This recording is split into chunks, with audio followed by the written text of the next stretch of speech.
entramos con Adrián, que ya está preparado. Hola, Adrián. ¿Qué tal, amigo? Hola, Luis. Pues un poco apresurado hoy. Tenía un percance y pensaba que no llegaba. Tranquilo, pues empieza ya con la conferencia y así que te dé tiempo de acabarla. Si no, para otro día. Más bien. Más bien, más bien. Voy a compartir pantalla. Vamos a ver. Ahí. Nos preguntan que si los Horror Circles son para ti de creación humana o otro tipo. No sé, yo le llamaría inteligencia de algo. No sé quién lo hace, la verdad, no tengo ni idea. Bueno, es que hay muchos tipos de crop circles. No todos son lo mismo, ni todos son hechos por lo mismo, por las mismas personas, o mejor dicho, por los mismos autores. Los hay que son de mano humana, otros que también, pero de otra manera, y luego otro grupo que ya es más indeterminado, que no es tan fácil determinar quién los ha hecho, ¿no? Lo que sí que es cierto es que es un fenómeno muy interesante de estudiar. Pero bueno, yo creo que vamos a retomar donde lo dejamos el último día, porque si no, nos perdemos con el tema. Sí. Y como la próxima sesión es de preguntas y demás, pues se puede pasar esta pregunta al próximo programa, que será de preguntas y respuestas. Sí, algunos dicen que son los intraterrenos, pero yo eso no lo confirmo, ¿eh? Eso lo hablamos el próximo día con calma. En fin, voy a entrar con la presentación porque el último día nos quedamos a medias. Ya estás dentro. Ya estoy dentro. Vamos a ver, vamos a hacerlo esto un poquito más grande. Ahí está. Bueno, habíamos estado hablando el último día sobre el secreto del nombre de Dios y habíamos estado viendo diferentes representaciones de ese nombre que implicaban geometría. En concreto, ya sabéis que uno de los nombres de Dios, que lo hemos trabajado en otros programas, es, tal y como lo nombran los hebreos, Adonai, ¿vale? Porque no lo pronuncian tal cual es, que es el tetragramatón para los griegos, que son 4 letras, Yod, He, Bab, He, ¿vale? Que concretamente, bueno, pues nosotros le cambiamos el nombre para tampoco pronunciarlo y entonces le llamamos, en la Biblia se le llama Jehová, ¿vale? Pero bueno, ya sabéis que se pronuncia distinto, entonces es Yahvé. Entonces, si os fijáis, estábamos aquí viendo un enigma matemático que creo que en algún otro programa hemos observado desde lejos, ¿no? Que es esta circunferencia y este cuadrado, que si os fijáis está partido a esta altura y a esta altura precisamente esa altura vale 10 y esa base de esa T que tenemos aquí dibujada vale concretamente 16, que es 5 más 6 más 5, que son las otras 3 letras del nombre. Entonces, concretamente, ¿por qué esta T? ¿Por qué un cuadrado? ¿Por qué una circunferencia? ¿No? Pues fijaros que estas 3 letras de abajo, que son G, Bab, G, 5 más 6 más 5, que es 16, son la base del cuadrado, o sea, es uno de los lados del cuadrado. Si nosotros multiplicamos ese lado del cuadrado por 4, nos da 64, que es el perímetro del cuadrado. Y si ahora quisiéramos obtener una circunferencia que tuviera el mismo perímetro o muy parecido, tendríamos que calcular, dijéramos, cuál es el radio de esa circunferencia, ¿no? Y digamos que el número entero más cercano a ese cálculo es 10, que es la altura, ¿vale? Y es por eso que digamos que la igualación de ese perímetro entre cuadrado y circunferencia, que ya sabéis que al final nos va a llevar a cubo y esfera, es esa representación del nombre sagrado de Adonai, de Jehová, ¿vale? Que es 10 más 16, que es 26, ¿vale? Yod, He, Bab, He, las 4 letras del tetragramatón. Y fijaros que en el dibujo que tenemos aquí a la derecha, que es el dibujo evidentemente hecho por Leonardo, el hombre de Vitruvio, así denominado en la modernidad, pues básicamente está representando eso, es decir, tenemos el mismo cuadrado con la misma circunferencia, prácticamente idénticos, está un poquito desplazada la de abajo, si lo veis, para encajar mejor los brazos, pero básicamente está representando el nombre, ¿no? Entonces, otra cosa que es importante explicar antes de avanzar, ¿vale? Voy a intentar avanzar un poco ligerillo porque como me he comido un cuarto de hora llegando tarde, pues tendremos que darle un poco de caña al programa, ¿no? Por un lado tenemos lo que es el valor normal, los valores que se le otorgan a las letras en hebreo. Como podéis ver aquí volvemos a tener el nombre que acabamos de ver, Yod, He, ¿veis? Se lee de derecha a izquierda. Todos los idiomas semíticos se leen de derecha a izquierda, al revés de los lenguajes modernos, ¿no? Que leemos de derecha a izquierda. Entonces, perdón, al revés, lo he dicho al revés, es decir, se lee de derecha a izquierda el hebreo y nosotros leemos de izquierda a derecha, exactamente. Entonces, fijaros que tenemos aquí el nombre, que como he dicho vale 26, y hay un concepto que es importante, que lo he comentado en algún otro programa, que es el tema del valor completo. Y entonces existe otro nombre que es anterior a este y que se le da un valor importante también en la cultura y en la tradición hebrea, que es el nombre Ya, que se dice que es un equivalente a luego las 4 letras, ¿no? Por lo tanto, son las 2 primeras solo.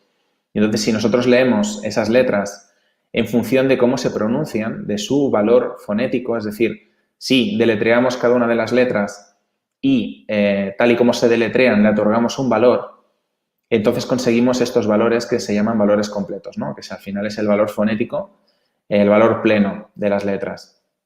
Fijaros que si nosotros le otorgamos el valor pleno a ese nombre, allá, obtenemos 26, que es exactamente el mismo valor que Yahvé. Entonces, pues podemos ver que efectivamente la equivalencia es tal cual, ¿vale? Es literal. Y ahora volvemos al pasaje con el que empezamos la semana pasada, que es el pasaje del libro de Éxodo, 3:14, que dice yo soy el que soy. Y fijaros que tenemos aquí un inicio del desvele de este misterio, ¿no? Por un lado tenemos toda esta frase que en realidad dice yo soy el que soy, si os leéis las Biblias cristianas, en todas sale así traducido, pero que en realidad, si uno se lo lee en el Tanaj, en la Biblia hebrea, en el Antiguo Testamento hebreo, en realidad no dice yo soy el que soy, es una traducción errónea desde el comienzo, ¿vale? Dice yo soy el que fui o el que seré. Es decir, yo permanezco, yo soy inmanente, ¿no? Yo estoy ahí siempre. Ese es el sentido de la frase, ¿no? Y es muy importante porque al final no tiene nada que ver con la frase de yo soy el que soy, ¿no? Entonces, pues bueno, un pequeño apunte para todos aquellos que tengan interés en estudiarlo un poco más en profundidad el tema. Al final nos está hablando de la conexión con el infinito. Ya sabéis que es un tema que hemos estado hablando en muchos programas, que precisamente estas proporciones que están encriptadas en el Antiguo Testamento, en los monumentos, en las obras de arte y en otras manifestaciones culturales de estas grandes culturas, como puede ser la hebrea, como puede ser la griega, como puede ser la egipcia, como pueden ser las culturas precolombinas, las culturas de la India, ¿no? El Veda, la cultura china, etcétera, etcétera. Todas tienen insertadas estas proporciones, estos números irracionales, que como yo les llamo son proporciones generatrices, que están en el núcleo constructivo de lo que denominamos realidad, ¿no? Y entonces es especialmente interesante este pasaje porque, como digo, es el 3:14 del libro de Éxodo, 3:14 que evidentemente es el número pi, y por otro lado, si sumamos todos los valores de las letras en esta frase, en la que supuestamente, digamos, el creador se nombra a sí mismo, ¿no? Porque así se lo pide Moisés encima del monte Sinaí, cuando le pregunta ¿cómo tengo que nombrarte delante del pueblo, de mi pueblo, ¿no? Del pueblo hebreo? Y entonces él le dice, pues yo soy el que fui o yo soy el que seré, ¿no? Con lo cual, pues bueno, le está diciendo, pues yo soy el que permanece, ¿no? Y entonces, fijaros que la suma de estos valores, que da 543, en el fondo es 2 veces, la aproximación de 2 veces el número E, ¿vale? ¿Y por qué esto, no? Tenemos el número pi y el número E, que acordaros que el número E es la base de los logaritmos naturales y representa la expansión, ¿no? Muy adecuado, fijaros, porque está hablando de algo que permanece, que es inmanente, ¿no? Que por lo tanto está ahí, ¿no? Está en expansión, está siempre, es el todo, pero de alguna forma ha generado lo que conocemos como la creación y esa creación está en expansión, ¿no? Y aparece 2 veces el número E. Vamos a la siguiente diapositiva, vamos a entender un poquito más, ¿no? Entonces, fijaros que, por otro lado, volvemos a tener el nombre del creador, ese tetragramatón, ese nombre de Jehová o Adonai, como lo queráis llamar, o si queréis, pues lo nombramos con las 4 letras tal cual es, ¿no? Yod, He, Bab, He, Yahvé. Fijaros que tiene ese valor normal que hemos visto antes, que es 26, que lo teníamos implicado en un objeto geométrico importante para todo lo que hemos estado viendo últimamente, que es el tema de la igualación de perímetro entre un cuadrado y una circunferencia. Y por otro lado tenemos el valor completo. Fijaros que he dicho que el valor completo, el valor pleno, es el valor casi, podríamos decir, fonético, ¿no? De cómo se pronuncian las letras, que es 45. Lo absolutamente increíble de esto es que si cogemos el valor completo, ese 45, lo dividimos entre 26, obtenemos la misma proporción que si dividimos 2 veces el número e entre el número pi. Fijaros, fijaros lo que estoy comentando, es que es muy bestia. Por un lado estamos diciendo que en ese pasaje del libro de Éxodo, que es el 3.14, el creador, el logos, esa primera emanación de Dios, ¿no? Que luego, bueno, pues en el Antiguo Testamento se lo denomina Dios, pero que es el primer emisario de Dios, que es el creador de todas las cosas, y como dije la semana pasada, pues es muy importante distinguir una cosa de la otra. Fijaros que se está definiendo a sí mismo y dice yo soy el que soy, y nos está dando aquí un valor numérico que es el número e, 2 veces el número e, en el pasaje que es el número pi. Y por lo tanto es una apelación a su denominación directa. Y por otro lado, cogemos el nombre del tetragramatón de Yahvé, de Jehová, y a través del valor normal y del valor completo obtenemos exactamente la misma proporción. Es decir, ¿cuál es la respuesta al acertijo? Pues evidentemente está clarísimo, ¿no? Es el nombre del tetragramatón, el nombre de Adonai, de Jehová, de Yahvé. Esa es la respuesta al acertijo de la cima del monte Sinaí, en la que Moisés está apelando pues, a ese creador, ¿no? Si nos fijamos, digamos que esta proporción, este equilibrio entre los dos valores, entre el número pi y el número e, está implícito también en una letra del alfabeto hebreo que es muy importante porque es la letra del equilibrio, tzadi. ¿Vale? Es una letra que supuestamente está detrás del equilibrio de todas las cosas, precisamente porque tzadi significa justicia, tzadik, mejor dicho.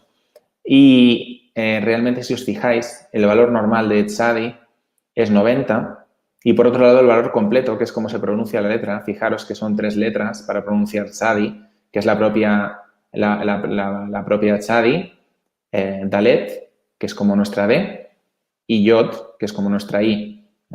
Y por ahí tenemos alguna vocal que no se pronuncia, o sea que no se escribe, pero se pronuncia, ¿no? Y esto se lee tzadi de derecha a izquierda. Y fijaros que si sumamos los valores nos da 104 y precisamente esa proporción es la misma proporción que estamos viendo en la diapositiva anterior. Lo que pasa que en este caso, bueno, las he cambiado, ¿no? Podríamos hacerlo al revés, podríamos poner otra vez al número e partido por el número pi o al revés, al número pi partido por el número e y el número 90 partido por el número 104 o inversa, ¿vale? Está manteniendo la proporción. Aquí lo único que he hecho es cambiar los valores en la igualdad, pero fijaros que 104 por el número e es aproximadamente igual a 90 por pi, aproximadamente bastante aproximado. Lo podéis hacer con la calculadora y lo veréis, ¿vale? Esto es de donde veníamos. Ya sabéis que empezamos con esta frase y yo dije, vamos a definir de dónde viene todo esto. Como veis, es algo muy profundo, es algo muy poderoso. ¿Para qué iba a necesitar a una civilización como la hebrea conocer el número e, que es la base de los logaritmos naturales? Cuando nosotros hemos conocido esa proporción, ese número generatriz, realmente cuando hemos estado estudiando matemáticas superiores. O sea, ¿qué sentido tiene eso? ¿No? ¿Qué sentido tiene eso para una civilización bueno, pues que supuestamente está comenzando con los rudimentos de la ciencia y la tecnología, ¿no? Pues no tiene absolutamente ningún sentido, ¿no? Una de dos, a menos que conozcan una ciencia superior a lo que nosotros creemos que ellos conocían, o dos, que hayan recibido ese conocimiento legado de una civilización anterior que tuviera un nivel tecnológico y científico superior, ¿vale? Entonces, bueno, puede ser, evidentemente la respuesta no es sencilla, puede ser una respuesta combinada. Lo que sí que es cierto, y eso os lo digo por la investigación que he llevado, es que existe y ha existido las trazas de una civilización raíz que antecedió a Egipto, que antecedió a Sumeria, que antecedió a las civilizaciones de las culturas precolombinas, que antecedió a la India ancestral y que fue una civilización que legó gran parte de este conocimiento y que, por lo tanto, este conocimiento se encriptó a través de los monumentos, a través de los documentos, a través de los libros sagrados y especialmente a través de la religión. Y fijaros que siempre está remitido al nombre de Dios, al nombre del Creador, al concepto de la creación y a los momentos más importantes quizás emocionalmente, ¿no?, de las Sagradas Escrituras. Entonces, pues bueno, evidentemente esto requiere una reflexión profunda, no es algo que se pueda, digamos, obviar como algo, como una casualidad, como comentan muchos, ¿no?, en algún momento, sino que evidentemente pues hay un hilo conductor, está clarísimo. Existen evidencias cruzadas en distintas civilizaciones y en distintos puntos de cada una de las civilizaciones, con lo cual, pues bueno, esas evidencias cruzadas son demasiado grandes, hay una cantidad de evidencias demasiado importante para que todo eso pues se pueda considerar una casualidad, ¿no? Y los que me estáis siguiendo desde hace unos cuantos programas, pues evidentemente eso lo tenéis muy claro y evidentemente cada semana estoy revelando un poquito más de todo ello, ¿no? Fijaros que en la siguiente diapositiva vamos a ver de forma mucho más gráfica lo que acabo de explicar. Aquí tenemos la denominación del tetragramatón en su valor normal y en su valor completo.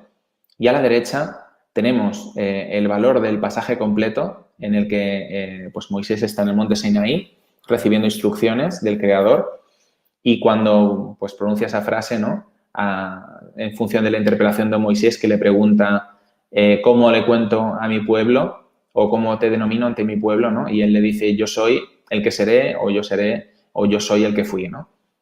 Como digo, que al final yo soy el que soy es lo que aparece en la Biblia, en la traducción más reconocida, que es Reina Valera, pero que, como digo, si uno se va a las Sagradas Escrituras en hebreo, evidentemente lo que dice no es eso, sino otra cosa, ¿no? Es solo una interpretación que se ha hecho que, bueno, que ha sido errónea y que ha ido pasando de traducción en traducción, ¿no? Así que, bueno, aquí tenéis esa ecuación de igualación, ese 45 entre 26. Os reto que cojáis un momentito la calculadora y veáis cómo se consiguen estos valores, porque, bueno, todo esto que estoy contando está muy bien, pero si al final vosotros no lo experimentáis por vuestra cuenta, pues al final todo esto, bueno, pues es como que se queda ahí, ¿no? Se queda en el aire. Es muy fácil, cogéis la calculadora y dividís 45 entre 26. Y después, a continuación, lo que tenéis que hacer es, en todas las calculadoras, o en la gran mayoría, está el número E.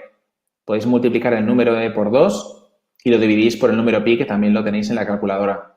Y veréis como las dos cantidades son prácticamente idénticas. La que calculéis primero, me da igual si el lado derecho o el lado izquierdo, la podéis meter en memoria del teléfono, de la calculadora del teléfono. Me imagino que es lo que tenéis a mano todos.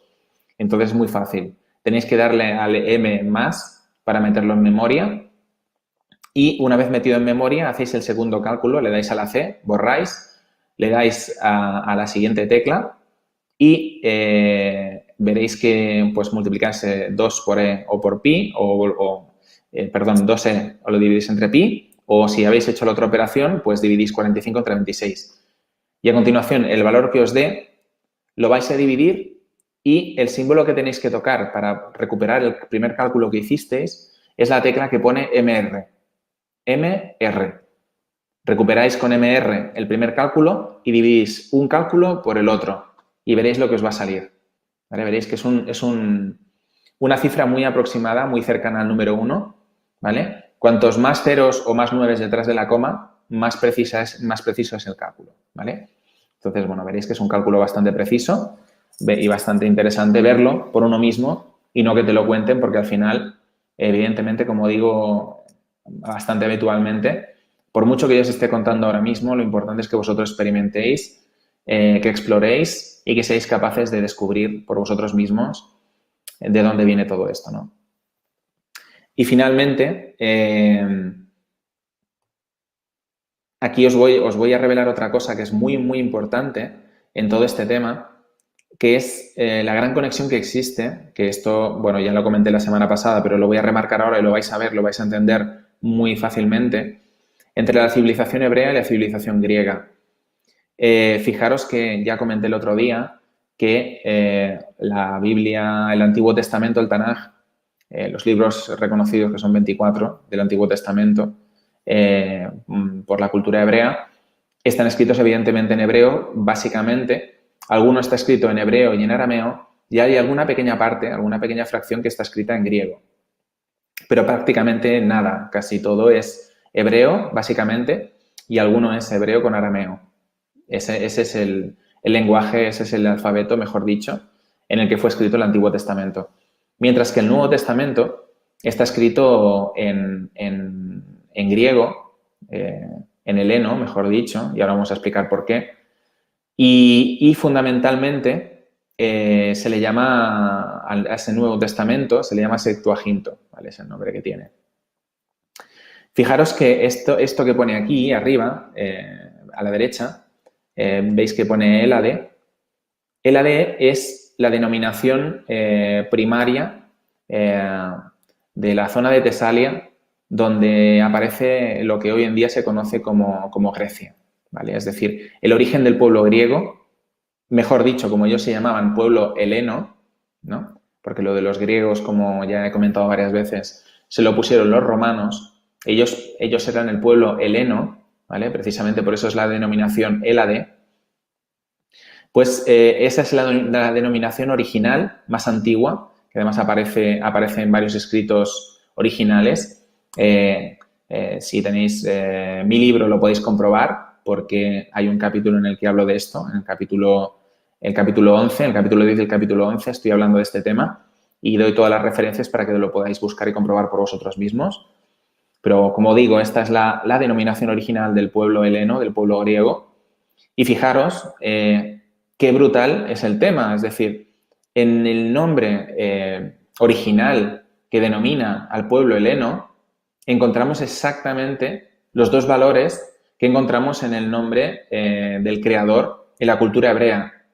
¿Coincidencia? Desde luego que no. Desde luego que no. Por un lado, fijaros que el que está arriba, el primer Hélade, es la suma de los valores de las letras, en los valores, digamos, que tienen, las equivalencias que tienen esas letras en griego, porque sabéis que el alfabeto griego también, lo mismo que el hebreo, tiene sus propios valores numéricos asignados a cada letra, y esto es porque cada uno de los dos alfabetos, digamos que no tenían una numeración propia, sino que cada letra estaba representando a los números. ¿Por qué? Porque se entendía que la concepción del mundo, las palabras y los números, las letras y los números eran indisolubles, es decir, que todo lo que se nombra y todo lo que está creado, todo lo que existe, es a la vez puede ser nombrado a través de un sonido, pero al mismo tiempo tiene un valor numérico o tiene valores numéricos.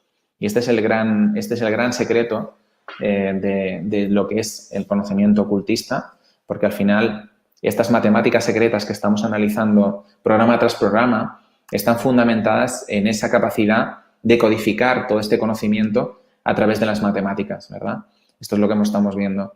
Pues fijaros que, como decía, en el primer Hélade, el de la parte de arriba a la derecha, tenemos los valores que le tocan a cada letra, ¿vale? Tenemos primero una épsilon, que vale 5, luego tenemos a la lambda, que vale 30, alfa, luego tenemos una delta y luego tenemos otra épsilon.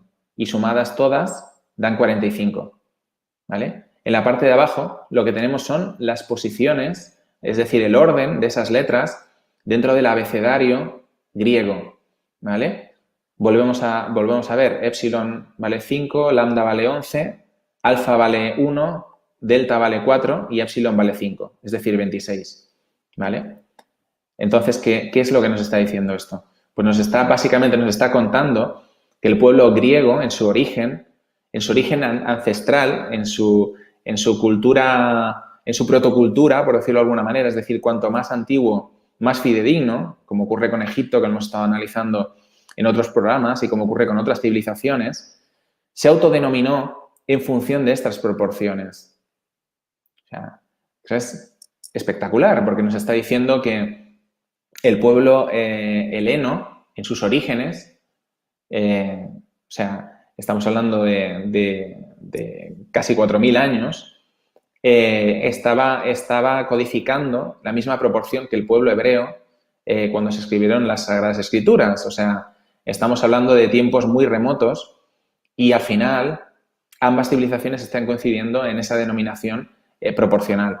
Y como ya sabéis, no sé si este último programa lo comenté, vamos a retroceder un poquito, la cultura griega también ha codificado esos valores. Fijaros que aquí tenemos un ejemplo importante, ¿no?, en el que aparecía el nombre del sol, Helios, en griego, y por otro lado el nombre de Horus, que ya sabéis que forma parte de la Trinidad principal egipcia, en el que Osiris es el dios solar, Isis es la diosa lunar, al final uno es lo que está a la vista, el otro es lo que está oculto, y Horus es el hijo de ambos, que es, digamos,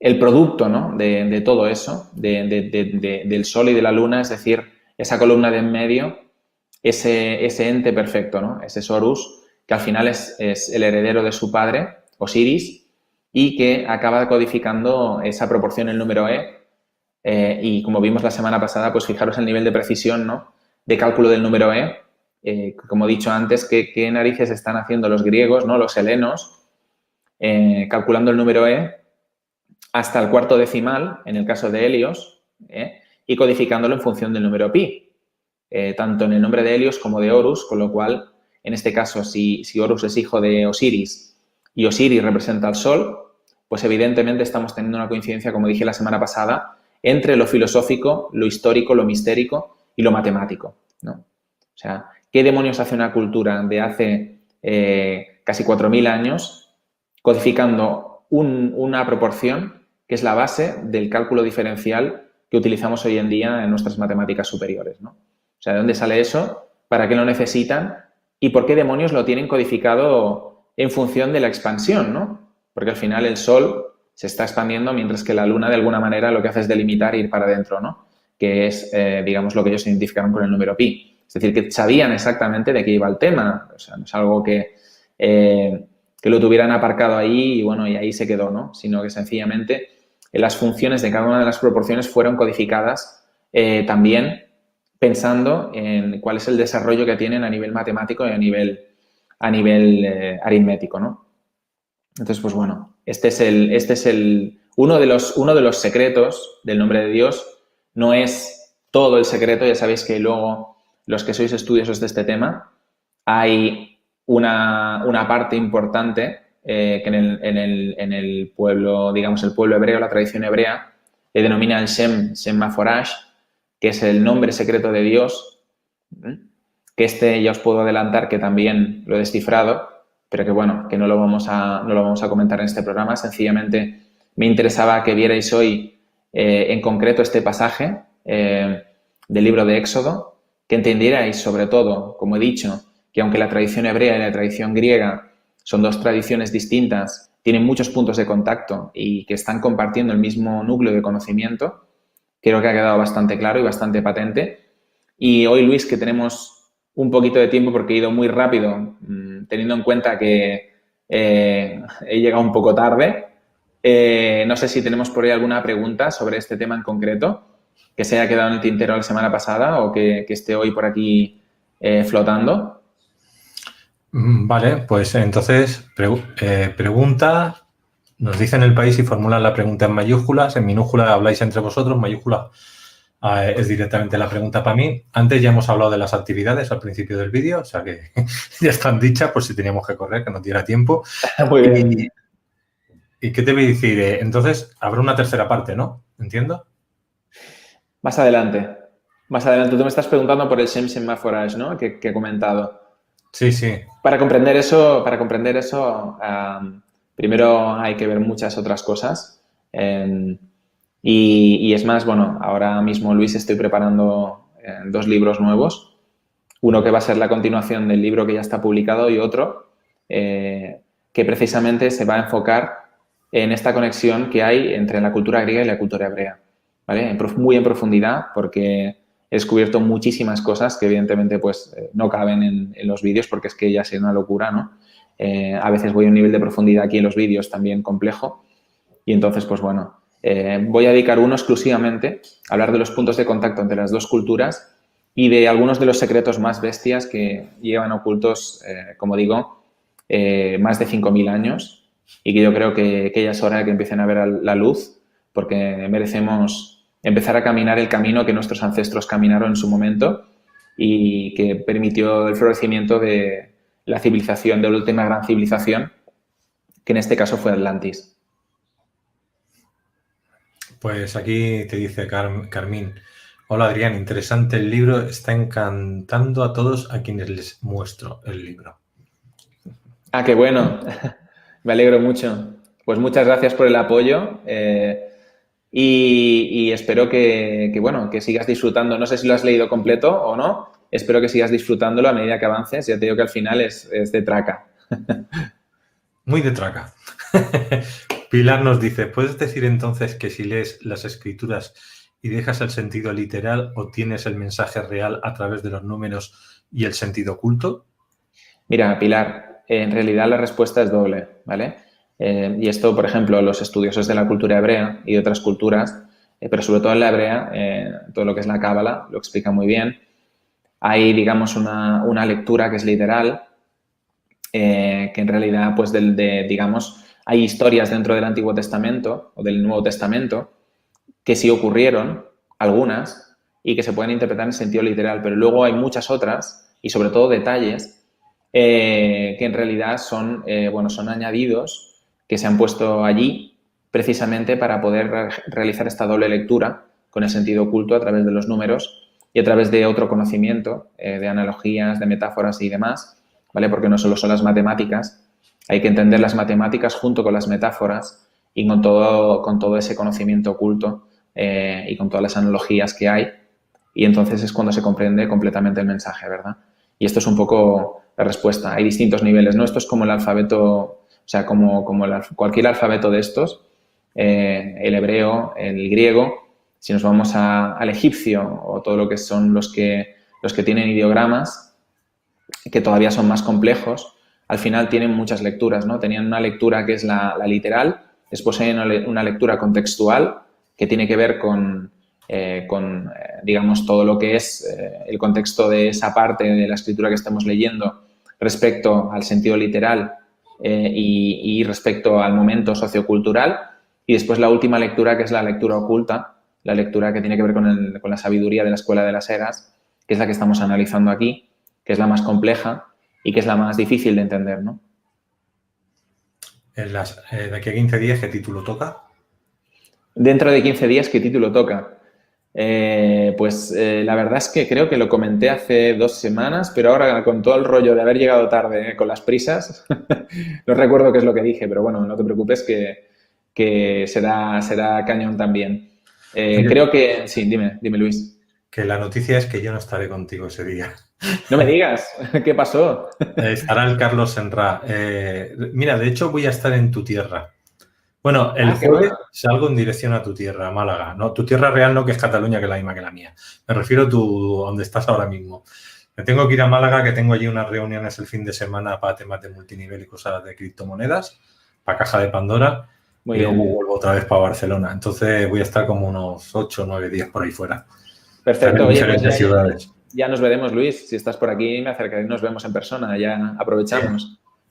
De momento no me han dado la dirección, pero creo que fue en Girola, o por ahí cerca, o Benalmádena, por ahí creo que es donde dormimos, pero luego tengo que ir a diferentes puntos, a diferentes reuniones y diferentes cosas que me han dicho. Muy bien. Entonces, por eso te digo que lo mismo no nos veremos en el directo, porque lo mismo el jueves que viene es cuando yo estoy volviendo para Barcelona. O sea, el Muy jueves bien. primero es el que salgo y el jueves segundo es cuando vuelvo. Perfecto. Bueno, en el interín nos veremos. Ahí está, así celebramos mi cumpleaños, que es el miércoles de la semana que viene, pero en diferido, ya luego lo hacemos. Muy bien, muy bien. Oye, respecto a todo lo que estamos comentando, Luis, se me ha olvidado comentar, me imagino que tú ya lo habrás dicho, pero, mira, aquí están comentando lo de las preguntas. A ver, espera, desde Argentina, al cubo de Metatron también lo conocen como el carro, es así, gracias. Bueno, depende de cómo se lea, ¿vale? Vamos a ver, lo del carro es el Merkaba, que se le denomina el carro celestial, ¿vale? Sobre eso explicaré más adelante, porque es muy interesante. Lo que pasa que el cubo de Metatron, ¿vale? Es, digamos, la manifestación angelical del ascenso de Enoch, ¿vale? Por lo tanto, bueno, que luego se asocie una cosa con la otra, puede ser, pero no hay una conexión directa necesariamente establecida como algo fijo, ¿vale? No es algo que esté aceptado así tal cual. Entonces, pues bueno, evidentemente, si los dos son cúbicos, ahí está la conexión, ¿no? de la geometría, pero a nivel, digamos, de enseñanza oculta, pues no se ha generado un enlace tan directo, ¿no? Me dicen por aquí que el siguiente que tú dijiste que tocaba era el de preguntas y respuestas. Nos dice Sí, no, sí, ese ya lo he comentado, pero yo creo que quizás, no sé si me anticipé y dije qué es lo que podía venir después. Bueno, van a venir temas más elevados porque como estamos avanzando y cada vez estamos mejorando más en el temario, casi me atrevería a meter un programa más matemático en el cual me gustaría explicar de dónde sale la equivalencia entre las tres proporciones, el número pi, el número e y la proporción áurea, para que se entienda bien la potencia que tiene el cubo desde un punto de vista estrictamente matemático. Y bueno, evidentemente pues asociado a todo lo que hago siempre, ¿no? A la filosofía antigua, a la filosofía oculta y demás, ¿no? Lo que quería comentar es que veo que el libro está teniendo una muy buena aceptación en general. Estoy viendo muy buenas críticas en Amazon, en otros lugares como la Casa del Libro y demás. Animaros a todos aquellos que no lo tenéis todavía a adquirirlo. Ya os digo que todo lo que comentamos aquí con Luis en los programas está mucho más ampliado en el libro, como no puede ser de otra manera, porque al final un libro te permite una amplitud mucho mayor y también entra a un nivel de profundidad y de elaboración superior. Entonces, pues bueno, todos aquellos que estáis disfrutando, que os está gustando todo esto, no lo dudéis, porque yo no sé cuántos ejemplares quedan de la primera edición y cuando se acabe, se acabó. Y el día que dentro de unos años esa primera edición valga X, pues os vais a acordar, los que no habéis comprado ya, y diréis, madre mía, no sé por qué no me gasté ese poco dinero, ¿no? En tener algo como conocimiento en un libro y luego eso se revaloriza una barbaridad, ¿no? ¿Estás diciendo que no va a haber una segunda, ni una tercera, ni una cuarta? Uy, ni una segunda, ni una tercera, ni una cuarta, ¿de qué? ¿Del tema del nombre de Dios? No, del libro. Ah, del libro. Segunda edición, tercera edición, cuarta edición. Claro que habrán otras ediciones. Lo único que estoy diciendo es que primera solo hay una. Primera edición solo hay una, ¿vale? Sí, no. Más ediciones habrán, porque la editorial está contenta y yo también. Vale. No lo interpretéis como que se acabó el libro. Eso no va por ahí. Al contrario. Eso es como el cómic número 1 de Spider-Man. Vale tantos millones de euros. Yo pensaba que iba por ahí el tema. Exactamente. Por ahí va el tema. Pensad que se subastó hace poco un libro de la primera edición de J.K. Rowling. ¿Y tú sabes el valor que obtuvo, Luis? Ni idea. Medio millón de libras esterlinas. Hostia. Lo tenía un señor en su desván, un abuelo, que se lo había comprado a sus nietos en su momento y se lo leyó y luego se quedó allí metido en el desván, en el baúl. Y un buen día, revolviendo el desván, se acordó del libro, de esa primera edición que compró casualmente para sus nietos y resulta que ahí estaba el libro y, bueno, pues se subastó, no sé si fue en Christie's o en dónde fue, 500.000 libras esterlinas, ¿vale? O sea, con eso te retiras, ¿vale? Bueno. Así que si os parece importante todo lo que estoy contando programa tras programa, pues entenderéis el valor que va a tener este libro dentro de 10 años o 20 años o 30 años. Así que, bueno, sí, ya sabéis. Se van a descubrir cosas muy interesantes en los próximos meses y años. Porque efectivamente. A mi amigo Adrián que iban a haber unos pelotazos que no se han dicho nunca, con lo cual, prepararos. Pilar dice, entonces la representación de Jesús en todo este, dice, viene siendo la representación del hombre terrestre, cubo y espiritual, esfera, y todos entonces en el Apocalipsis vamos a descubrirnos como tal. Complicado está para mí. Sí, bueno, básicamente entiendo que la pregunta tiene que ver con la dualidad, ¿no? Y la Trinidad, que lo hemos explicado en otros programas. Al final, Jesús, en este caso, ¿vale? Que se vendría a ser como Horus, evidentemente está conceptualizado como la combinación perfecta entre el cubo y la esfera. Es decir, la única forma de que aterrice esa energía celestial, esa energía pura, que es Jesús, en el mundo terrestre es el cubo, ¿no? Entonces, y esa esfera está dentro del cubo y ambos en conjunto forman algo que es superior a la suma de las partes por separado, ¿no? Porque al final estamos cerrando el círculo, ¿no? Esto es como cuando en la cultura hebrea te hablan del árbol de la vida y te dicen que Keter, que es el Séfira, la esfera que está en la parte superior, en la corona, hace contacto con Malkut, que es la de abajo del todo, que es la de reino, ¿no? Y la una y la otra se necesitan, es decir, al final pensad que todo es la metáfora de la esfera, de la circunferencia. Si no tenemos lo terreno, no podemos aterrizar lo espiritual, ¿no? Por eso siempre digo que es importante saber trabajar ambas partes, que no nos vale con trabajar solo lo espiritual, que también hay que trabajar el lado terreno. Estamos aquí por un buen motivo, por una buena razón, que es para aprender a poner en marcha ambas polaridades al mismo tiempo e integrarlas correctamente, ¿no? Y esa es la respuesta, ¿no? Por eso Jesucristo efectivamente es la esfera dentro del cubo y por eso la representación de Jesucristo aparece crucificado en la cruz, ¿no? Porque al final él está dentro del cubo. Tenemos a Kevin, dice, ¿hay alguna diferencia en los números entre enteros y decimales o se interpreta de otra manera? Muchas gracias. Bueno, claro, si esa pregunta se refiere a cómo están codificados, por ejemplo, en los alfabetos, en los lenguajes, evidentemente no, porque ¿cómo vas a meter una coma en medio de una palabra, por ejemplo, no? Esa es una pregunta que me han hecho muchas veces, ¿no? Pero entonces, claro, ¿es lo mismo? No, claro. A ver, vamos a ver. Es la forma simbólica en la que ellos están codificando las proporciones, ¿no?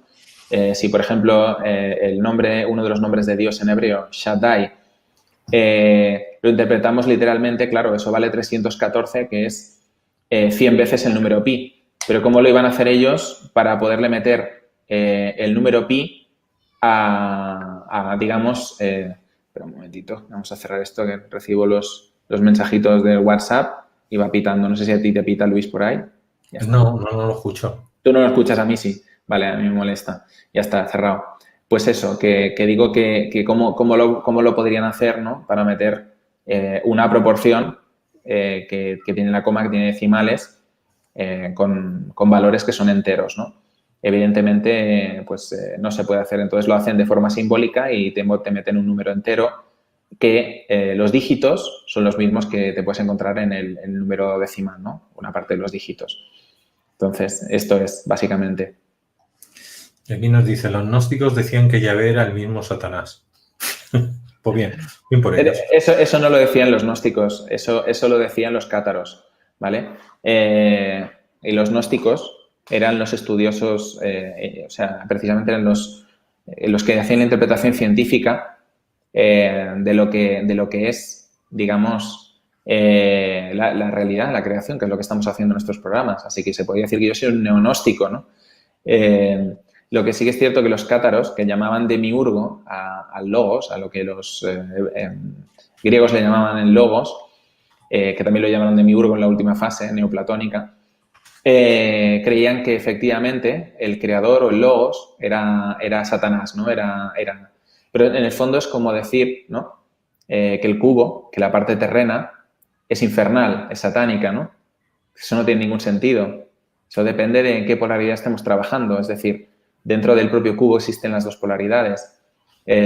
Nosotros tenemos una parte que es terrena y nosotros a nivel espiritual, o sea, podemos destapar un bello perfume cuando estamos hablando, cuando estamos pensando, cuando estamos actuando, o podemos desprender un hedor insoportable, ¿no? A nivel espiritual, que es cuando nos vamos a la parte más terrena y pues tenemos un lenguaje grosero, una forma de actuar con los demás despreciativa total, etcétera, etcétera, etcétera, ¿no? Quienes somos lo definimos nosotros. Y nuestra parte terrena se puede elevar. De ahí que el signo de Escorpio, en lo que es la metáfora alquímica y la metáfora ocultista, tenga dos formas de representarse, o tres, mejor dicho. Por un lado está el escorpión, por otro lado está la serpiente, ¿no? Que es la parte más básica, la parte más terrena, por decirlo de alguna manera, y luego está el águila, que es el mismo símbolo de escorpión, pero cuando aparece el águila, aparece ¿por qué? Porque ha habido una elevación de esa parte terrenal. Ese es el punto, ¿no? Al final la parte espiritual ha venido al mundo terrenal, es decir, ha aterrizado, ha venido, y ahora es la parte terrenal la que tiene que subir para arriba. Ahí está el equilibrio. Vale, pues Adrián, vamos a dejar el programa de hoy. Te veo de aquí a 15 días. Muy bien. Y seguimos con la aventura de los números. Perfecto. Pues niña, muchas gracias. Muchas gracias. 15 días. Muchas gracias a ti, Luis, y a todos los que nos han seguido y nos seguirán en diferido. Un saludo. Nos vemos en Málaga. Nos vemos.